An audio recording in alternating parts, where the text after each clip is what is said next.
Hello అందరికీ welcome back to my YouTube channel and series of వినాయకుని విగ్రహం in Visakhapatnam అనమాట. ఇది ఇంకొక విగ్రహం. ఇది కూడా సేమ్ సింహాచలం వెళ్ళే రూట్లోనే ఉంది, గోశాల దగ్గర.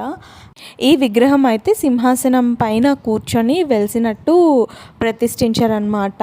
యూనిక్గా ఉంది, ఎల్లో కలర్ ఉంది. యాక్చువల్లీ ఎల్లో అనగానే ఒక వైబ్ ఉంటుంది కదా, ఒక ట్రెడిషనల్ వైబ్, ఒక డివోషనల్ వైబ్ ఉంటుంది. సో విగ్రహం మొత్తం అలా గోల్డ్ థీమ్లో చాలా బాగుంది. ఇప్పుడు అంటే డిఫరెంట్ వినాయకుల్ని పెడుతున్నారు, కానీ ఒకప్పుడు ఇలానే సింపుల్గా పెట్టేవారు అనమాట. చూడ్డానికి కూడా చాలా చక్కగా ఉండేలాగా పెట్టారు. నాకు ఇది చూడగానే నా చిన్నప్పుడు వినాయకుళ్ళే గుర్తొచ్చాయి. అప్పుడు ఇలానే ఉండేవి, చాలా సింపుల్గా, చాలా ఎలిగెంట్గా. ఆ లుక్ అంతా బాగుండేది. మీకు ఎలా అనిపించింది ఈ విగ్రహం? అండ్ వీడియో నచ్చితే లైక్ చేయండి, షేర్ చేయండి అండ్ ఛానల్ని సబ్స్క్రైబ్ చేసుకోవడం అస్సలు మర్చిపోదు. మళ్ళీ నెక్స్ట్ వీడియోలో ఇంకొక విగ్రహంతో కలుద్దాం. Until then bye, stay connected.